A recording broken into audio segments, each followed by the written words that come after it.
13장 11절부터 14절까지 말씀으로 우리가 빛의 갑옷을 입자, 이런 제목으로 말씀의 은혜를 나누고자 합니다. 하나님의 자녀라고 해서 항상 좋은 일만 일어나는 것이 아닙니다. 하나님의 자녀라고 해서 항상 로또에 당첨되는 것도 아닙니다. 하나님의 자녀라고 해서 수고하지 않은 열매를 거두는 것도 아닙니다. 우리는 똑같은 사람일 뿐입니다. 아플 수 있고, 고통당할 수 있고, 외로울 수 있고, 병들 수 있다는 거죠. 그런데 신앙생활을 하면서 우리는 잘못된 환상에 빠져서 살 때가 많습니다. 어떤 신학생이 중간고사 기간인데 자신은 하나님께 기도하는 것이 가장 우선적인 것이라고 생각해서 시험 준비는 하지 않고 산기도를 열심히 했다고 합니다. 이 신학생이 생각하기를 기도를 많이 하면 하나님이 정답을 알려주실 걸로 믿었습니다. 여러분, 얼마나 믿음이 좋아요. 열심히 기도하면 하나님이 이 손을 성령님이 막 움직이셔가지고 교수님이 낸 문제를 막 써가리라고 이렇게 믿었던 거예요. 그러나 막상 시험 시간이 되어서 시험지를 보니까 전혀 모르겠더랍니다.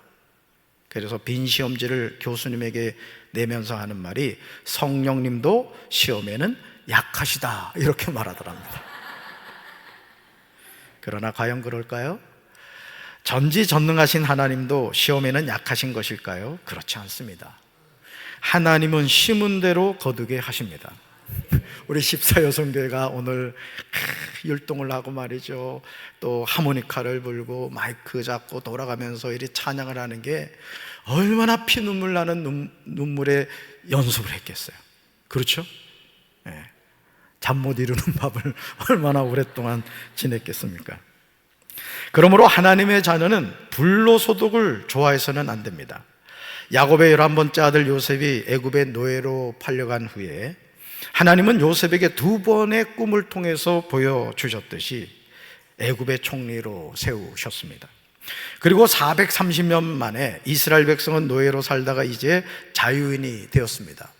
하나님은 모세를 이스라엘 백성의 지도자로 삼으시고 그들을 광야로 인도하셨습니다. 그러나 하나님의 약속하신 땅은 광야가 아니었습니다.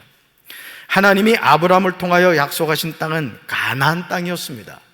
출애굽기 6장 4절과 출애굽기 13장 11절에서 하나님은 이 사실에 관하여 말씀하십니다. 우리 말씀 같이 읽습니다.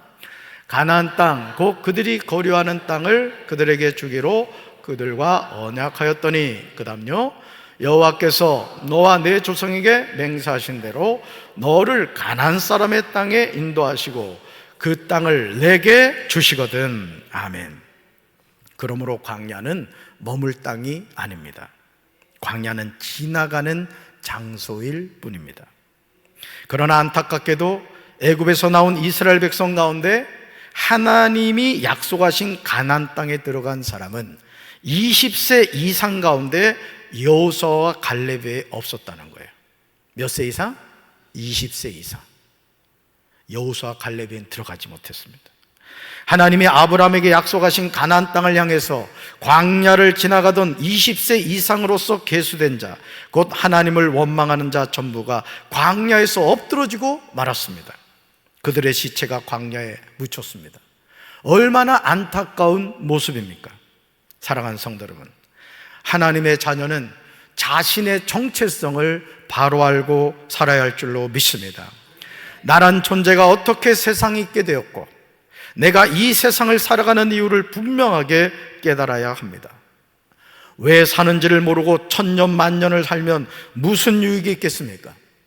하나님의 자녀는 베드로전서 2장 9절에서 베드로가 고백하고 있듯이 택하신 족속이요 왕같은 제사장이요 거룩한 나라요 그의 소유가 된 백성인 줄로 믿습니다.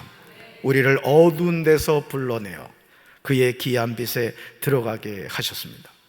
그러므로 우리는 하나님의 자녀답게 살아야 될 줄로 믿습니다.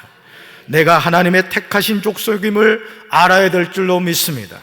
내가 왕같은 제사장임을 알아야 될 줄로 믿습니다. 내가 거룩한 나라임을 알아야 될 줄로 믿습니다. 내가 하나님의 소유가 된 백성임을 알아야 될 줄로 믿습니다. 그러나 이 세상은 하나님의 기이한 빛에 들어가게 하신 예수 그리스도의 아름다운 덕을 선포하는 것이 아니라 오히려 우리를 어두운 데로 불러내고 있음을 보게 됩니다. 우리 주변에서 성령으로 시작하였다가 육으로 마치는 이들이 얼마나 많습니까? 누구보다도 열정적으로 하나님을 섬겼다가 세상으로 가버리는 영혼들이 너무나 많습니다. 이것을 누구보다 잘 알았던 사도 바울은 로마서 13장 11절에서 우리에게 이렇게 권면합니다. 우리 말씀 같이 읽습니다. 여러분은 지금이 어느 때인지 압니다. 잠에서 깨어나야 할 때가 벌써 되었습니다. 지금은 우리의 구원이 우리가 처음 믿을 때보다 더 가까워졌습니다. 아멘. 바울은 저와 여러분에게 지금이 어느 때인지 안다고 말합니다. 그리고 우리가 잠에서 깨어나야 할 때가 벌써 되었다고 합니다. 그러면서 지금은 우리의 구원이 우리가 처음 믿을 때보다 더 가까워졌다고 강조합니다. 우리는 바울이 하는 말이 결코 남의 일이 아님을 알고 있습니다. 우리는 산 소망을 잃어버렸습니다. 새 찬송가 503장 세상 모두 사랑 없어를 작사 작곡한 이오 엑셀은 다음과 같이 고백합니다. 우리는 엑셀의 이 고백이 거짓이 아님을 느끼고 있습니다. 우리 1절부터 4절까지 찬송가 가사를 한번 같이 읽어봅니다. 세상 모두 사랑 없어 냉랭함을 아느냐, 곳곳마다 사랑 없어 탄식 소리뿐일세. 악을 성케 만들고 모든 소망 이루는 사랑 얻기 위하여 저들 오래 참았네. 사랑 없는 까닭에 사랑 없는 까닭에 사랑 얻기 위하여 저들 오래 참았네. 곳곳마다 번민함은 사랑 없는 연고요. 측은하게 손을 펴고 사랑받기 원하네. 어떤 이는 고통과 근심 걱정 많으니 사랑 없는 까닭에 저들 실망하도다. 사랑 없는 까닭에 사랑 없는 까닭에 사랑 없는 까닭에 저들 실망하도다. 어떤 사람 우상 앞에 복을 빌고 있으며 어떤 사람 자연 앞에 사랑 요구하도다. 먼저 믿는 사람들 예수 사랑 가지고 나타내지 않으면 저들 실망하겠네. 예수 사랑 가지고 나타내지 않으면 저들 실망하겠네. 기갈 중에 있는 영혼 사랑받기 원하며 아이들도 소리질러 사랑받기 원하네. 저들 소리 들을 때 가서 도와줍시다. 만민중에 나가서 예수 사랑 전하세. 예수 사랑 전하세. 예수 사랑 전하세. 만민중에 나가서 예수 사랑 전하세. 아멘. 사랑하는 성도 여러분, 우리가 하나님의 자녀로 살아가는 저와 여러분이 분명히 깨달아야 하는 중요한 점은 현재 우리가 사는 이 세상이 어떤 영적 상태인가를 잘 분별하는 것입니다. 로마서 13장 12절에서 바울은 이렇게 진단하고 있습니다. 같이 읽습니다. 밤이 깊고 낮이 가까웠으니 그러므로 우리가 어둠의 일을 벗고 빛의 갑옷을 입자. 아멘. 로마서 13장 11절에서 바울은 너희가 이 시기를 알거니와 자다가 깰 때가 벌써 되었다고 합니다. 무슨 말입니까? 우리가 사는 이 시기는 영적으로 잠들어 있다는 것입니다. 그러니 이런 영적인 잠에서 깰 때가 벌써 된 것입니다. 밤이 깊고 낮이 가까웠습니다. 그러므로 우리는 어둠의 행실을 벗어버리고 빛의 갑옷을 입어야 될 줄로 믿습니다. 버릴 것과 취할 것을 잘 분별할 줄 아는 것이 하나님의 자녀의 참된 모습입니다. 그렇다면 바울이 말하는 어둠의 일은 무엇일까요? 로마서 13장 13절에서 바울은 낮에 활동하는 사람처럼 단정히 행동하라고 하면서 우리가 그리스도인으로 벗어야 하는 어둠의 일에 관하여 제시합니다. 바로 그것이 무엇입니까? 따라합시다. 방탕한 것, 술 취하는 것, 음란한 것, 호색하는 것, 다투는 것, 시기하는 것. 자, 어둠의 일이 뭐라고요? 방탕한 것, 술 취하는 것, 음란한 것, 호색하는 것, 다투는 것, 시기하는 것이라는 거죠. 이것은 어떻게 된다? 벗어 버려야 된다는 겁니다. 사랑하는 성도 여러분, 저와 여러분이 하나님의 자녀로서 우리가 살아가는 이 시기를 아는 것은 정말 중요합니다. 이 시기를 아는 것. 세상 사람들은 하나님을 알면서도 하나님께 하나님으로 영광을 돌리지 않았고 하나님께 감사하지도 않았습니다. 오히려 사람들은 헛된 생각을 했으며 그들의 어리석은 마음은 어둠으로 가득 찼습니다. 사람들은 자기들이 지혜롭다고 생각하지만 사실은 어리석습니다. 또 사람들은 불멸의 하나님의 영광을 죽을 수밖에 없는 인간이나 새나 짐승 또는 뱀과 같은 우상으로 바꾸어 버렸습니다. 이것이 저와 여러분이 살아가는 이 세상의 영적인 실상입니다. 그러니 우리는 어둠의 일을 벗고 빛의 갑옷을 입어야 될 줄로 믿습니다.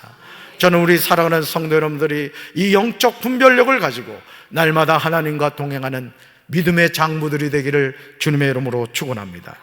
하나님의 자녀답게 구별된 삶을 살아야 됩니다. 먹어야 될 것, 먹지 말아야 될 것, 행동해야 될 것, 행동하지 말아야 될 것, 가야 할 곳, 가지 말아야 될 것, 여러분이 분별해야 돼요. 누가요? 하나님의 자녀가. 하나님의 자녀는 분별할 수 있는 지혜가 있어야 될 줄로 믿습니다. 하나님의 자녀로 낮에 행동하듯이 단정하게 행동해야 합니다. 로마서 1장 29절로 31절에서 바울은 자기 마음에 하나님 두기를 싫어하는 자들의 삶의 모습을 제시하고 있습니다. 어떻게 보면 오늘 우리의 삶이 이런 모습일 수 있습니다. 하나님을 마음에 두기를 싫어하는 거예요. 오늘 14여 선교회가 율동을 통해서 또 하모니카를 통해서 목소리를 통해서 하나님을 찬양했습니다. 그런데 중요한 게 있어요. 율동도 잘하고 하모니카도 잘 불고 찬양도 잘 부르는 것도 중요하지만 더 중요한 것은 여러분의 마음에 하나님을 모시고 살아야 되는 거예요. 왜? 우리 인생의 주인이 누구니까요? 살아계신 하나님. 할렐루야. 정신을 차리고 근신하여 깨어있지 않으면 우리는 하나님을 떠난 삶을 살아가게 됩니다. 사람들은 온갖 불의와 악행과 탐욕과 악의로 가득 차 있습니다. 시기와 살의와 분쟁과 사기와 적의로 가득 차 있습니다. 그들은 수군거리는 자입니다. 중상하는 자입니다. 하나님을 미워하는 자입니다. 불순한 자입니다. 오만한 자입니다. 자랑하는 자입니다. 악을 꾸미는 모략꾼입니다. 부모를 거역하는 자입니다. 우매한 자입니다. 신의가 없는 자입니다. 무정한 자입니다. 무자비한 자입니다. 하나님을 마음에 두지 않는 인생들은 이런 인생을 살아가고 있는 거예요.